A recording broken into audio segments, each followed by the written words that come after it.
আমি প্ৰথমতে সদৌ অসম চাওতাল মাঝি মণ্ডল চৰাইদেউ জিলা সমিতি উদ্যোগত যি তৃতীয় বাৰ্ষিক ভাষা সন্মিলন অনুষ্ঠিত কৰিব লৈছিলোঁ কলাকৰ্তা উচ্চতৰ মাধ্যমিক বিদ্যালয় খেলপথাৰত। আৰু এই ভাষা সন্মিলনত যি আমাৰ গুহাৰী ওলোৱাত এই গুহাৰীত আমাৰ ডিব্ৰুগড় জিলাৰ সদৌ চাওতাল ছাত্ৰ সন্থাৰ সভাপতি শ্ৰীযুত মিঠুৰাজ কিস্কু দেৱৰ নামটো আমি অন্তৰ্ভুক্ত কৰিছিলোঁ।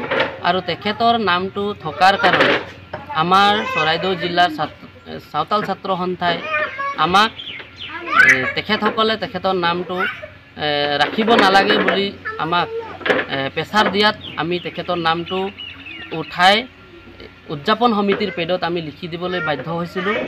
আৰু এই লিখি দিয়া পেডটো আমি আমাৰ যি হোৱাটছআপ গ্ৰুপ আছিলে তৃতীয় বাৰ্ষিক ভাষা সন্মিলনৰ এই গ্ৰুপত আমি প্ৰচাৰ কৰিছিলোঁ। আৰু লগতে তেখেতকো আমি পাৰ্চনেলকৈও পঠিয়াইছিলোঁ। তাৰ পিছতো আমাৰ একাংশ চাওতাল ছাত্ৰ নেতাই সেই লিখি দিয়া পেডৰ যি মিঠুৰাজ কিস্কুদেৱৰ নামটো আছিলে তেখেতৰ লিখি দিয়া সেই পেডটো ছ'চিয়েল মিডিয়াত প্ৰচাৰ কৰি দিয়াত বিভিন্নজনে বিতৰ্কমূলক মন্তব্য কৰিছে। আৰু তেখেতৰ যি আত্মসন্মান যি হানি হৈছে, সেইকাৰণে আমি উদযাপন সমিতিৰ তৰফৰ পৰা যাতে তেনেকুৱা এজনৰ জ্যেষ্ঠ নেতা তেখেতৰ নামটো যাতে বিতৰ্কত নাহে। আৰু আমি উদযাপন সমিতি হৈ আজি আমি ক্ষমা বিচাৰিছোঁ।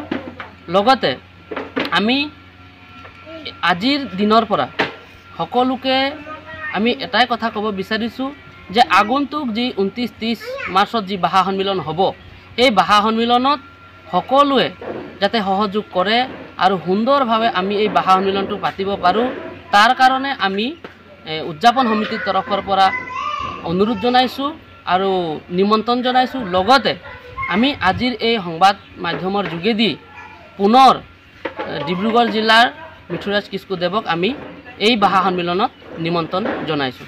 ধন্যবাদ। হয়, প্ৰথমে আমি সদৌ অসম চাওতাল মাঝি মণ্ডল উদ্যোগ তথা চৰাইদেউ জিলা উন্নয়ন সন্থা জিলা সমিতি সদৌ চাওতাল ছাত্ৰ সন্থাৰ যি যুটীয়া সহযোগত আমি আগন্তুক 29-30 মাৰ্চ 2025 তাৰিখে কলাকৰ্তা উচ্চতৰ মাধ্যমিক বিদ্যালয়ৰ খেল প্ৰাংগণত যি চাওতাল জনগোষ্ঠীৰ যি পৰম্পৰা ভাষা সন্মিলনটি উদযাপন কৰিবলৈ আমি লৈছোঁ।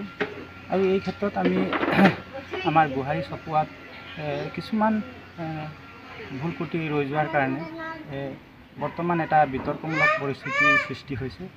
তাৰ কাৰণে আমি প্ৰথমে সকলোকে ক্ষমা প্ৰাৰ্থী। কাৰণ ইতিমধ্যে আপোনালোক সকলোৱে অৱগত হৈছে যে যিবিলাক আমাৰ আলহী অতিথি আমি আমন্ত্ৰণ কৰিছিলোঁ, সেইসকলৰ ভিতৰত আমাৰ ডিব্ৰুগড় জিলাৰ এছুৰ সভাপতি মিঠুৰাজ কিস্কু ডাঙৰীয়া আমি আমন্ত্ৰণ কৰিছিলোঁ। তেখেতৰ লগত আমাৰ এটা যোগসূত্ৰ আছে। সেয়েহে আমি উদযাপন সমিতিৰ সিদ্ধান্ত মৰ্মে তেখেতৰ নামটো আমি গুহাৰীত সন্নিৱিষ্ট কৰিছিলোঁ। কিন্তু তাৰে কিছুমান আমাৰ চৰাইদেউ জিলাৰ কিছুমান চাওতাল ছাত্ৰ সন্থাৰ কিছুসংখ্যক নেতাই তেখেতৰ ওপৰত বিৰূপ মন্তব্য কৰি তেখেতৰ আত্মসন্মানত আঘাত হানিছে। তাৰ কাৰণে আমি মিঠুৰাজ কিস্কু ডাঙৰীয়ালৈ আমি উদযাপন সমিতিৰ হৈ আমি সেইসকল ব্যক্তি যিয়ে নেকি তেওঁক সন্মানত আঘাত হানিছে, সেইসকলৰ কাৰণে আমি উদযাপন সমিতিয়ে আজি এই প্ৰেছৰ যোগেদি আমি মিঠুৰাজ ডাঙৰীয়াক আমি ক্ষমা প্ৰাৰ্থনা বিচাৰিছোঁ। আৰু লগতে আমি এইটোও ক'ব বিচাৰিছোঁ যে যাতে পুনৰাই এনেধৰণৰ বিৰূপ মন্তব্য তেখেতৰ ওপৰত নাহে।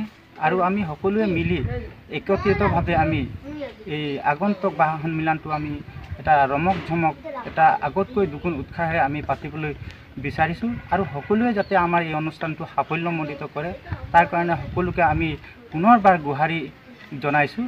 আৰু যি হ'বলগীয়া আছিলে সেয়া এটা ধৰক আমাৰ কিবা এটা ভুলৰ কাৰণে যাতে সেই ভুলটো হ'ল, যাতে পুনৰাবৃত্তি সেইবিলাক নহয়। আৰু সকলোৱে যাতে একত্ৰিত হৈ আমাৰ এই সন্মিলনখনিত সকলোৱে সহায় সহযোগিতা কৰিব বুলি আজি সামাজিক মাধ্যমৰ যোগেদি আপোনালোকৰ আগত আমি নিমন্ত্ৰণী গুহাৰি আগবঢ়াইছোঁ। ধন্যবাদ।